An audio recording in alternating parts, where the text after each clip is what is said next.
புதுச்சேரியில் பிரசார் பாரதியின் இந்திய பொது சேவை ஒலிபரப்பு ஆகாஷ்வாணி தொடங்கப்பட்டு 90ஆம் ஆண்டு நிறைவு செய்வதை கொண்டாடும் வகையில் புதுச்சேரி ஆகாஷ்வாணி சார்பில் வானொலி நிலைய பணியாளர்கள் பங்கு பெற்ற நடைப்பயணம் புதுச்சேரி கடற்கரை சாலையில் இன்று நடைபெற்றது. ஒரு சிறப்பு பார்வை.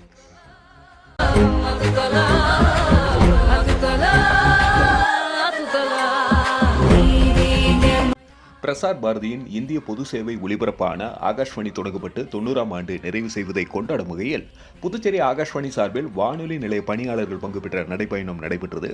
இன்று ஜூன் 5, 2026 வருடம் வெள்ளிக்கிழமை காலை 7 மணியளவில் புதுச்சேரி அஜந்தா சிக்னல் அருகில் இருந்து தொடங்கிய நடைப்பயணத்தை புதுச்சேரி ஸ்ரீ வெங்கடேஸ்வரா பொறியியல் கல்லூரி முதல்வர் பிரதீப் தேவநேயன் கலந்து கொண்டு கொடியசைத்து துவக்கி வைத்தார்.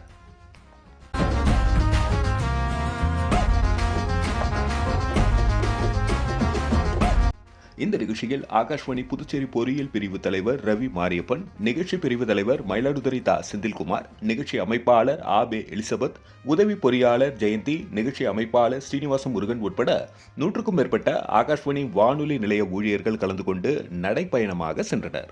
இந்த நடைப்பயணம் இறுதியாக கடற்கரை சாலை டியூப்ளெக்ஸ் சிலை அருகே நிறைவு பெற்றது.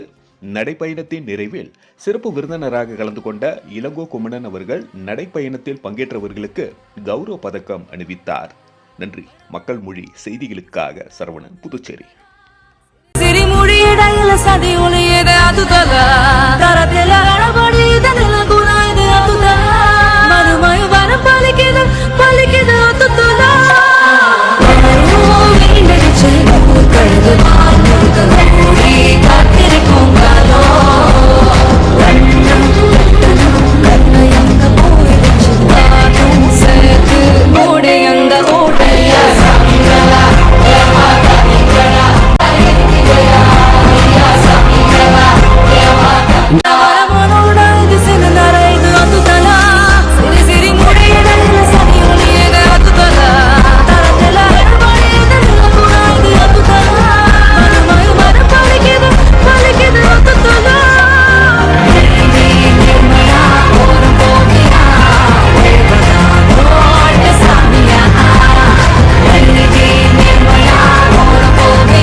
கலந்துக்கிற வாய்ப்பு கிடைச்சிருந்தாலும் நான் மிக பெருமையாக மனதார நினைக்கின்ற ஒரு நிகழ்ச்சி இந்த நிகழ்ச்சி.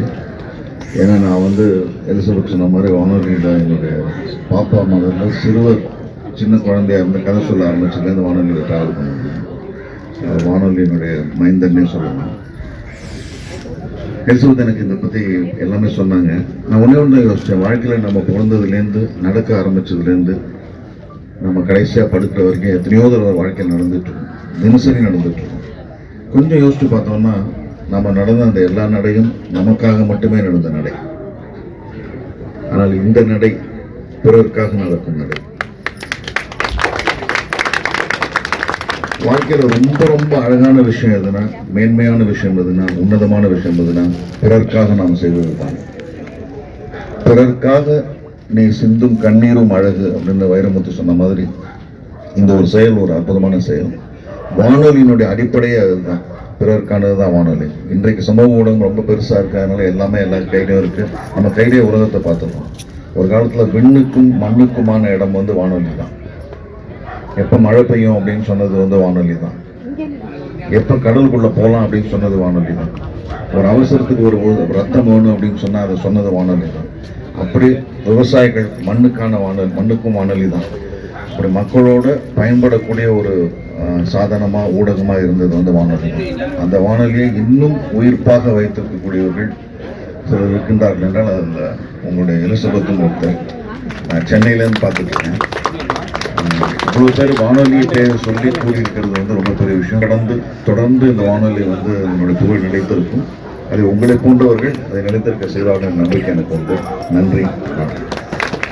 செந்தில்குமார் சார் இருக்காங்க, அவங்ககிட்ட நம்ம பேசிடலாம். நேயர்கள் அனைவருக்கும் அன்பு வணக்கம். இப்போ எலிசபெத் மேடம் சொன்ன மாதிரி வானொலியில் வந்து நேரலை நிகழ்ச்சிகள், அது குறிப்பாக நாடகம்லாம் பார்க்கும்போது ஒரு காலத்தில் ரொம்ப ஆச்சரியமான விஷயமா இருக்கும். அது ஒரு சம்பவம் ஒன்று சொல்லுவாங்க. வானொலியில் வந்து நேரடியாக வந்து நாடகம் நடந்துட்டு இருக்கிறப்ப அப்போ எஃபெக்ட்லாம் போடும்போது குழந்தை அழுகுற எஃபெக்டை போடும். ஆனால் வந்து தவறுதலாக ஒரு இது என்ன நடந்து போச்சுன்னா, நாய் கத்துற சவுண்டை போட்டாங்க. நாய் கத்துறது ஆனால் லைவ்ல போயிட்டு இருக்கு ஆன் நேரில். உடனே வந்து அந்த நாடக நடிகர் வந்து சமயோசிதமா யோசிச்சு, என்ன குழந்தை அழுகிற நேரத்தில் எப்படி நாய் கத்துது அப்படின்னு அந்த நேரத்தில் சமாளிக்கிறது தான். அதாவது வானொலியில வந்து நம்ம பயிற்சி அப்படிங்கிறது நேயர்களோட ஒன்றி இருக்கிறப்ப நேயர்கள் எப்படிலாம் விரும்புவாங்க, எப்படிலாம் அவங்க எதிர்பார்ப்பாங்க, அதுக்கு தகுந்த மாதிரி நம்மளுடைய ஊழியர்கள் வந்து தங்களை தாங்களே மாற்றிக்கிட்டு இன்னைய வரைக்கும் எவ்வளவோ ஊடகங்கள் வந்துருக்குது.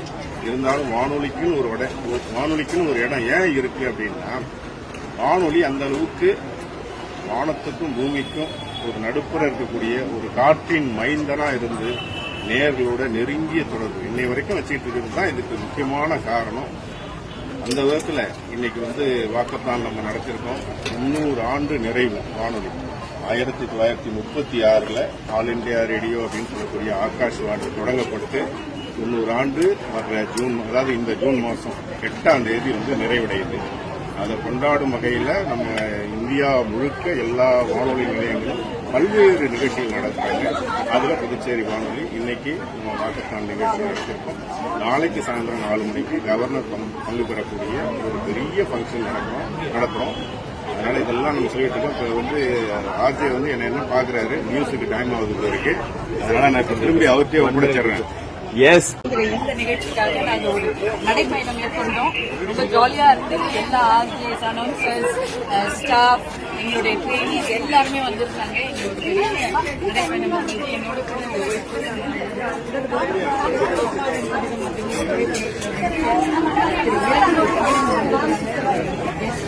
அவங்க ரொம்ப அழகா அதனால அவங்க வந்தது எங்களுக்கு ஒரு பெரிய மகிழ்ச்சியா இருந்தது. அப்புறம் டாக்டர் ப்ராஜெக்ட் வந்திருந்தாங்க, Venkateswara engineering college. It was a wonderful moment. அவங்க எல்லாம் எங்களோட கூட வந்து வானொலியை வாழ்த்துறதுக்காக வந்திருந்தாங்க. வானொலி தான் தாய், மற்ற வானொலிகளுக்கெல்லாம் வானொலி தான் தாய். முதல் ஊடகம், முன்னோடி ஊடகம், எல்லாவற்றுக்கும் முதலாக என்ன செய்ய வேண்டும், ஒரு வானொலி நிகழ்ச்சினா எப்படி இருக்கணும் அப்படிங்கறத கற்றுக் கொடுத்ததே வானொலி தான். இப்படியான நிகழ்ச்சிகள்லாம் இருக்கா அப்படின்னு கேள்விப்பட்ட காலங்கள்ல இப்போ வந்து நம்ம லைவ் இந்த மாதிரி பண்ணிட்டு இருக்கோம். அப்ப நாடகங்கள் லைவ்ல போயிட்டு வந்தது, அப்போ இசை நிகழ்ச்சிகள் லைவ்ல போயிட்டு இருந்தது. இப்ப எல்லாமே ரெக்கார்ட் பண்ணி இருக்கோம். ஆனா லைவ்ல ஒரு நாடகம், லைவ்ல ஒரு இசை நிகழ்ச்சி நடத்துறது நாட் ஈஸி. அந்த காலகட்டத்திலே அதையெல்லாம் ஜாம்பவான்கள் இருந்து நடத்தியிருக்காங்க. இன்னமும் இந்த வானொலி வாழும், தொடரும். 90 ஆண்டுகள் என்ன நூற்றை கடந்து, பல நூற்றாண்டுகளை கடந்து இந்த வானொலி நிற்கும், அது வாழும், வளரும் என்று சொல்லிக்கொண்டே பாய் சொல்கிற நேயர்கள் எல்லாருக்கும் மீண்டும் சந்திப்போம். நன்றி. ஆர்ஜே ஜனா.